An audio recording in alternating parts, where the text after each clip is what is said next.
नमस्कार दोस्तों, कैसे हैं आप सब लोग। उम्मीद करती हूँ अच्छे होंगे। Welcome back to my channel study with Neha ma'am.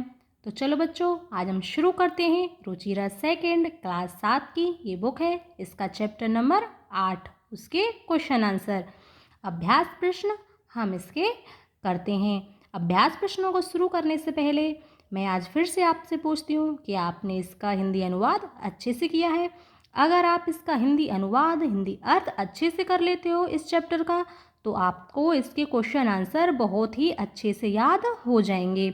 अगर आप इसके हिंदी अर्थ को अच्छे से नहीं करते हो तो आपको इसके क्वेश्चन आंसर भी अच्छे से याद नहीं होंगे। क्वेश्चन आंसर करने से पहले आप इस चैप्टर के हिंदी अर्थ वाली वीडियो को अच्छे से देखें, तब आपको ये अच्छे से समझ आएंगे। और देखो बच्चे, संस्कृत बहुत आसान है, संस्कृत को पढ़ना बहुत ही आसान है। बस हमें थोड़े से ध्यान से पढ़ने की ज़रूरत होती है। आज मैं आपको यहाँ पर कुछ अच्छी सी टिप्स दूंगी, पर वो टिप्स मैं आपको दूंगी वीडियो के लास्ट में, क्योंकि पहले हम अपनी पढ़ाई पर ध्यान देते हैं। तो चलो शुरू करते हैं। शुद्ध कथनस्य समक्षम आम, अशुद्ध कथनस्य समक्षम नः इति लिखत। जो शुद्ध कथन है उनके सामने हमको आम यानी कि हाँ, और जो अशुद्ध कथन है उनके सामने हमको न यानी कि नहीं, इस प्रकार से लिखना है। अस्माकं राष्ट्रस्य ध्वजे त्रय वर्णा सन्ति। हमारे देश के तिरंगे में 3 रंग हैं। आम हाँ, ध्वजे हरित वर्ण शांति प्रतीक अस्ति। जो तिरंगा झंडा है उसमें जो हरा रंग है वह शांति का प्रतीक है। नहीं, ध्वजे केसर वर्ण शक्त्याः सूचक अस्ति। तिरंगे झंडे में जो केसरिया रंग है वह शक्ति का सूचक है। आम, चक्रे त्रिशत आराः सन्ति। चक्र में जो अशोक चक्र है तिरंगे में, उसमें 30 तीलियां हैं। नहीं, उसमें 30 नहीं, चतुर्विंशति यानी कि 24 तीलियां हैं। चक्रम प्रगति द्योतकम। जो चक्र है वह प्रगति का द्योतक यानी कि सूचक है। आम हाँ।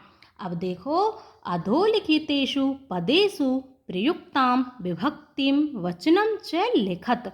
हमको यहाँ पर ये पद दिए गए हैं, हमको इसमें से इनकी विभक्ति और वचन बताने हैं। अब देखो, त्रायणाम यानी कि ये षष्ठी विभक्ति का बहुवचन है। समृद्धे षष्ठी विभक्ति का एक वचन। वर्णानाम षष्ठी विभक्ति का बहुवचन। उत्साहस्य है षष्ठी विभक्ति का एक वचन। नागरिकै तृतीया विभक्ति का बहुवचन। सात्विकतायाः षष्ठी विभक्ति का एक वचन। प्राणानाम षष्ठी विभक्ति का बहुवचन। सभायाम सप्तमी विभक्ति का एक वचन।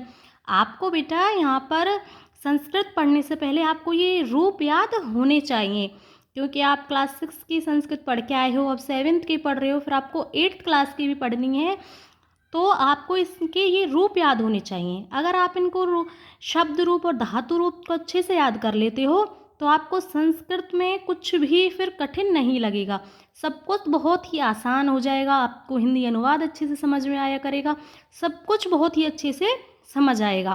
तो आपको पहले आप इनको याद कर लेना। अस्माकं ध्वजे कति वर्णाः सन्ति। हमारे एक पदेन उत्तरत, हमको एक पद में उत्तर देना है। हमारे तिरंगे में कति यानी कि कितने वर्णाः सन्ति रंग हैं। त्रयः यानी कि 3। अस्माकं ध्वजे त्रयः वर्णाः सन्ति। त्रिवर्णे ध्वजे शक्त्याः सूचक कः वर्ण। तीनों रंगों में शक्ति का सूचक कह यानी कि कौन सा रंग है। केशर यानी कि केसरिया रंग शक्ति का सूचक है। अशोक चक्रम कस्य द्योतकम अस्ति। जो अशोक चक्र है वह किसका सूचक है। अशोक चक्र प्रगति का सूचक है। त्रिवर्ण है, ध्वज है, कस्य प्रतीक। जो तिरंगा है वह किसका प्रतीक है। तिरंगा ध्वज त्रिवर्ण ध्वज स्वाधीनतायाः राष्ट्रगौरवस्य च। यह स्वाधीनता यानी स्वतंत्रता का और राष्ट्र के गौरव का प्रतीक है। एक वाक्येन उत्तरत। अब हमको एक वाक्य में उत्तर देना है, पूरा वाक्य लिखना है। यहाँ पर एक शब्द था, अब यहाँ पर एक पूरा वाक्य। अस्माकं ध्वजस्य श्वेत वर्ण है कस्य सूचक अस्ति। हमारे तिरंगे झंडे में जो सफ़ेद रंग है वह किसका सूचक है, किसको सूचित करता अस्ति यानी कि है। अस्माकं ध्वजस्य है श्वेत वर्ण है सत्यस्य सूचितायाः च, वह सत्य का सूचक है। अशोक स्तंभः कुत्र अस्ति। जो अशोक स्तंभ है कुत्र यानी कि कहाँ है। सारनाथे, सारनाथ में अशोक स्तंभ अस्ति है। त्रिवर्ण ध्वजस्य उत्तोलनम कदा भवति। जो तिरंगा झंडा है उसको उत्तोलनम फहराया कदा यानी कि कब भवति, तिरंगे झंडे को कब फहराया जाता है। स्वतंत्रता दिवसे गणतंत्र दिवसे च। आपको इस प्रकार से लिखना है, त्रिवर्ण ध्वजस्य है उत्तोलनम स्वतंत्रता दिवसे गणतंत्र दिवसे च भवति। अशोक चक्रे कति आरा संति। अशोक चक्र में कति यानी कि कितनी, आरा यानी कि तीलियां हैं। अशोक चक्रे चतुर्विंशति 24 तीलियां हैं। अधोलिखित वाक्येषु रेखांकित पदानि आधृत्य प्रश्न निर्माणं कुरुत। हमको यहाँ पर प्रश्न निर्माण करने हैं। अस्माकं त्रिवर्ण ध्वज विश्व विजयी भवेत। हमारा तिरंगा झंडा हमेशा विश्व विजयी हो। अस्माकं कह यानी कि कौन यानी कि क्या, हमारा क्या विश्व विजयी हो। स्वधर्मात् प्रमादम वयम न कुर्याम। हम सबको अपने धर्म का जो प्रमाद यानी कि खुशी नहीं करनी चाहिए। हम सबको किम प्रमादम किम वयम न कुर्याम क्या नहीं करना चाहिए। एतत् सर्वम् अस्माकं नेत्राणां सद्बुद्धे सत्फलम्। एतत् सर्वम यह सभी अस्माकं नेत्राणाम हमारे नेताओं की सद्बुद्धि का ही फल है। अब हमको यहाँ पर सद्बुद्धि की जगह आ जाएगा कस्यः।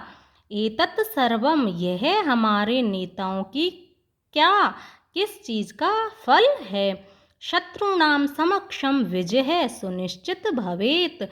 शत्रुओं के समक्ष जो विजय है वह सुनिश्चित यानी कि निश्चित भवेत होनी चाहिए। केशाम शत्रुणाम के स्थान पर आ जाएगा केशाम समक्षम विजय सुनिश्चितम भवेत। अब देखो, उदाहरण अनुसारम समुचितै पदै रिक्तस्थानानि पूरयत। यहाँ पर शब्द हैं और विभक्ति दी गई है और इन विभक्तियों में हमको एक वचन, द्विवचन और बहुवचन लिखने हैं। शब्द है पट्टिका, विभक्ति इसमें षष्ठी है। एक वचन में पट्टिकायाः, द्विवचन में पट्टिकयो और बहुवचन में पट्टिका नाम। शब्द है अग्निशाखा, विभक्ति है इसमें सप्तमी। अग्निशाखायाम, अग्निशाखयो, अग्निशाखासु। सभा, सभा में है चतुर्थी विभक्ति।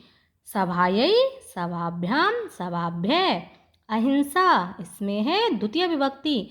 अहिंसाम, अहिंसे, अहिंसा। सफलता, सफलता में है पंचमी विभक्ति।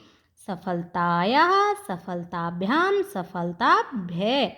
सूचिका, तृतीया विभक्ति के नाम हमको इसमें इसके लिखने हैं। सूचिकया, सूचिकाभ्य, सूचिकाभि। अब देखो, समुचित मेलनम कृत्वा लिखत। हमको यहाँ पर मिलान करने हैं। केशरवर्णः, केशरवर्ण शौर्यस्य त्यागस्य च सूचक। केशरवर्ण जो है शौर्य का और त्याग का सूचक है। हरितवर्ण सुषमाः उर्वरतायाः च सूचकः। अशोक चक्रम प्रगतिः न्यायस्य च प्रवर्तकम् त्रिवर्णध्वजः स्वाधीनतायाः राष्ट्रगौरवस्य च प्रतीकः त्रिवर्णध्वजस्य स्वीकरणं 22 जुलाई 1947 तमे वर्षे जातम। देखो बेटा, ये था आपके चैप्टर नंबर 8 के क्वेश्चन आंसर। मैंने आपको बहुत ही अच्छे से इसके क्वेश्चन आंसर करा दिए हैं। उम्मीद करती हूँ कि आपको बहुत ही अच्छे से आपको ये समझ आए होंगे। तो आज मैं आपके लिए एक टिप्स आपको यहाँ पर देना चाहती हूँ कि देखो बेटा, आप किसी से भी बहस मत किया करो। जैसे कि कोई बोलता है कि तुमको तो पढ़ना अच्छे से नहीं आता है, या तुम तो मेरे बराबर अच्छे नंबर नहीं ला सकते हो, या आपके मम्मी पापा भी बोलते होंगे कि उसका बेटा तो फर्स्ट आता है, आप फर्स्ट नहीं आते हो। तो मैं आपसे आज यहाँ कहना चाहती हूँ कि आप किसी से भी बहस मत किया करो। आप अपने सिर्फ काम पे फोकस रखा करो। आपको पढ़ाई करनी है तो बस पढ़ाई करनी है, चाहे आपसे कोई कुछ भी कहे। कोई कहता है कि आपको पढ़ना नहीं आता, कोई कहता है कि तुम तो मेरे बराबर इंटेलिजेंट नहीं हो, कोई कहता है मैं तो फर्स्ट आता हूँ, तुम फर्स्ट नहीं आ सकते।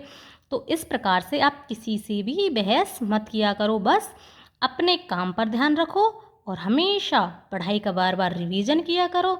देखना, आप हमें एक बार ऐसा दिन आएगा आप सबसे आगे निकल जाओगे। बहस करने से किसी से कोई फ़ायदा नहीं है। अगर आपको कुछ करके दिखाना है तो उनको करके ही दिखाओ। बस अपने काम में फुल मेहनत करो, जी जान से मेहनत लगा दो। इतना पढ़ो कि एक दिन खुद लोग आपकी तारीफ़ करने के लिए खुद ही आपकी तारीफ़ करें। अरे वाह, देखो ये बच्चा कल परसों तक तो ऐसे ही डोलता था, इतना इंटेलिजेंट नहीं था, आज देखो कितना होशियार हो गया है। तो इसीलिए मैं आपसे फिर से कह रही हूँ कि बहस नहीं करनी है आपको, सिर्फ अपनी पढ़ाई पर ध्यान देना है, पढ़ते रहना है, बार बार रिवीजन करते रहना है, और एक दिन सबको पीछे छोड़ के सबसे आगे निकलना है। अपने माँ पापा का नाम रोशन करना है। ठीक है, अगर वीडियो पसंद आती है तो लाइक करें, शेयर करें, चैनल को सब्सक्राइब ज़रूर करें, और अगर पसंद है तो अच्छे अच्छे कमेंट्स करें। धन्यवाद।